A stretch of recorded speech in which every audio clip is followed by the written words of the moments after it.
masih bersama Alma Ratu Intan ya. Ini statusnya masih istrinya Cesar tapi dalam proses perceraian. Gak cerai-cerai kenapa? Karena Cesar disuruh ngurusin itu ya secara resmi gitu, bulat. Bulat aja. Jadi yang pertama domisilinya salah. Kemana diajuin domisili? Katanya sih kata dia Jaksel ya. Nah, padahal kalian nikahnya di Bogor. Kamu domisilinya di Bogor. Di Bogor juga. Oke, sampai kamu harus WhatsApp dia. Sempat kemarin berita terakhir tentang Cesar adalah Cesar cabut gugatan. Padahal udah mau sidang pertama karena ternyata ya salah prosedur gitu. Yeah. Dan kamu marah sama dia, sempat nih kamu beberin WhatsAppnya. Iya, marah aku. Karena gimana ya, aku merasa kayak dimainin aja sama dia. Awal-awal kan dia kan kenceng banget tuh. Kayak, aku mau cerai gitu. Iya, kayak gini. Tolong dong berkas-berkas siapin gini gitu kan. Dia yang minta. Iya, dia yang minta kan. Oh ya udah, aku bilang nanti aku siapin, kamu ke Bogor aja ambil. Yang ambil bukan dia, manajernya yang ambil. Datang. Nah udah kayak gini dia malah aku yang suruh ngurusin, kan aneh. Aneh sih. Iya. Kenapa sih gitu Gitu kan. ya. Oke, Alma Ratu, kita masih akan ngobrol lagi nanti terakhir sama kamu ya. Tapi ada satu bintang tamu juga yang mau kita wawancara. Kita mau tanya pengalamannya. Dia sempat sharing apa yang dialami di media sosial begitu ya. Dan sekarang dia harus proses itu, kemudian proses sharing itu kan harapannya juga menjadi pembelajaran buat orang lain. Tapi apa yang dialami, sesudah itu kita lihat dulu profilnya Angie Ang berikut ini. Angie Ang, wanita berusia 29 tahun ini mengawali karir sebagai model dan kini dikenal sebagai presenter MotoGP. Angie Ang yang di usia 24 tahun berhasil menyelesaikan S2 kurang dari 2 tahun ini pun kemarin juga viral karena mengaku mendapat kekerasan verbal dan non-verbal serta ancaman dari mantan kekasihnya seorang pengacara berinisial A, namun kemudian mengaku kini urusannya sudah selesai dan berdamai. Angie pun menyatakan bahwa dirinya memiliki isu kesehatan mental gangguan bipolar. Seperti apa Angie menjalani mental health yang ia derita? Dan seperti apa kisah Angie saat liputan demo harus menyelamatkan anak kecil yang terkena gas air mata? Saksikan kisah selanjutnya hanya di Rumpi No Secret. Ya, kita di private room bersama Angie Ang. Angie Ang ini adalah sekarang terakhir dikenal sebagai host MotoGP ya. Iya, masih sampai sekarang. Sampai sekarang masih. Ya, yang kemarin yang juga ramai menjadi pemberitaan adalah ketika kamu pernah sharing ya tentang hal yang nggak enak yang kamu alamin. Yang terakhir iya. Yang terakhir tentang kekerasan verbal gitu, ada ancaman-ancaman di Twitter. Ya. Gitu. Bukan verbal aja sih Teh sebenarnya. Fisik juga. Fisik yang membuat aku itu kemarin itu sampai kalut dan menyuarakan itu di media sosial sebenarnya kayak gitu. Ini kita coba lihat ya postingannya di media sosial ada. Ini kan kalau kita baca ya pada saat kamu cerita itu banyak sekali typonya. Iya benar. Pada saat itu apa yang sedang kamu situasi mentalnya pada saat kamu sharing? Sebenarnya kalau ngetik typo itu emang aku kalau ngetik typo gitu. Jadinya sebenarnya sehari-hari dalam keadaan situasi hati yang senang ataupun sedih itu emang ngetiknya typo aja gitu. Orang kenal aku dengan ketikan yang berantakan. Tapi waktu itu memang lebih berantakan lagi karena situasi hati aku tuh lagi nggak kondusif, lagi kalut dan gemeteran deh. Sampai sekarang masih?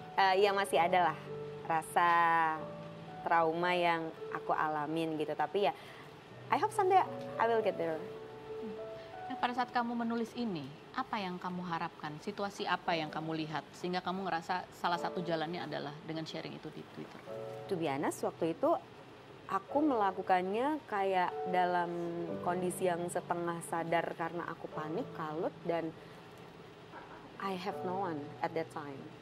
Kayak gitu, karena tuh aku merasa sendirian dan kayak aku harus ngapain ya gitu dalam keadaan yang sendirian di apartemen dan aku merasa nggak ada orang. Apakah itu adalah keputusan yang tepat untuk melemparkan isu ini di media sosial? Sekarang aku mengaku menyesal. Kamu menyesal? Kenapa? Karena satu, seharusnya masalah pribadi itu tidak untuk dituangkan di media sosial, tapi aku melakukannya. Itu adalah bentuk penyesalan aku untuk sampai saat ini. Karena itu akan memiliki efek untuk karir aku, terus habis itu ke keluarga aku dan lain-lain. Tapi saat itu aku mikir aku nggak bisa ngehandle ini sendirian gitu. Kamu harus share ke seseorang. Aku membutuhkan bantuan bagaimana menanggapi situasi yang saat itu aku hadapi lebih tepatnya.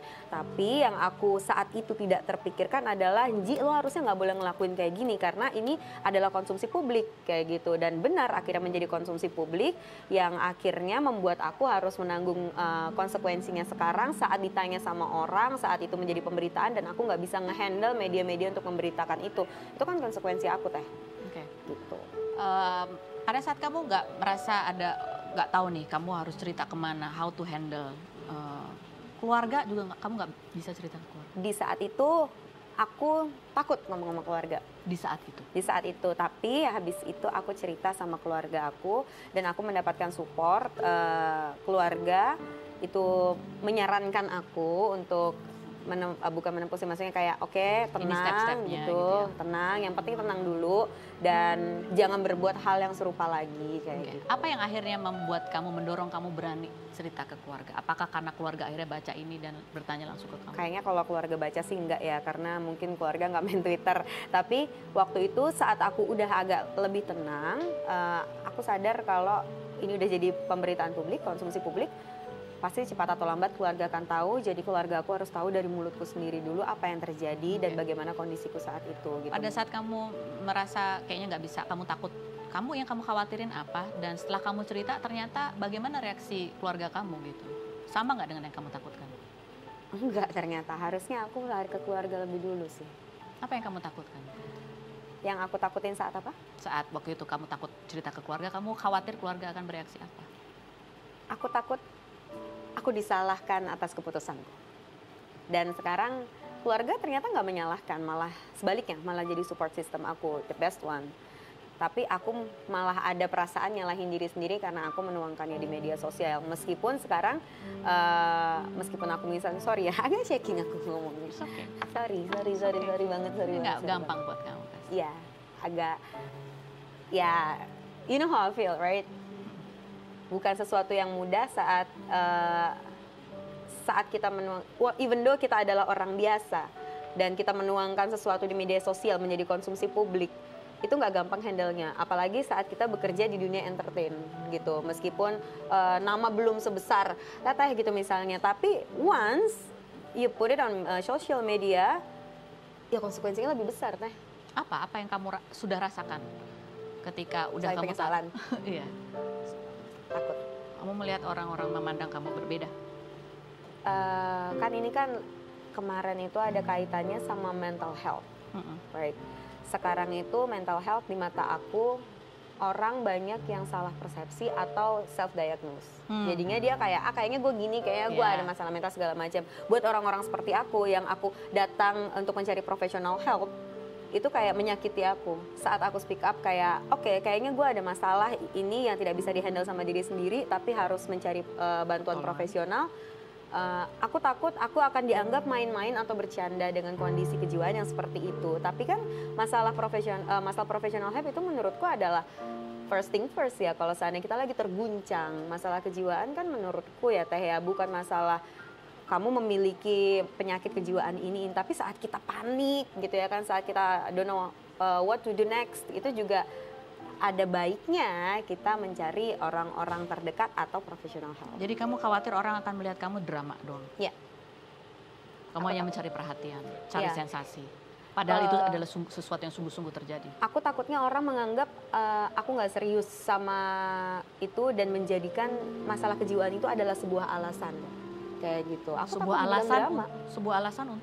sebuah alasan untuk ya mencari perhatian, ya kan aku minta bantuan hukum dan segala macam, kan aku nggak tahu harus ngapain waktu itu. Aku takut dibilang drama, padahal lo nggak tahu posisinya gue lagi kalut banget saat itu. Masa orang mempermasalahkan aku typo daripada masalah kasus aku yang bener aja lo, kayak gitu kan. Contohnya. Iya, salah satu contohnya. Tapi kemudian beberapa hari kemudian kamu ada postingannya bahwa seolah-olah ada perdamaian di situ.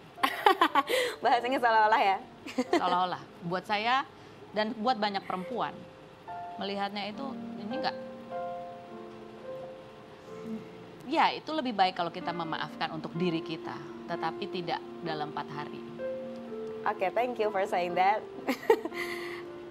Aku memilih untuk tidak memperpanjang dan itu udah kesepakatan aku dengan keluargaku.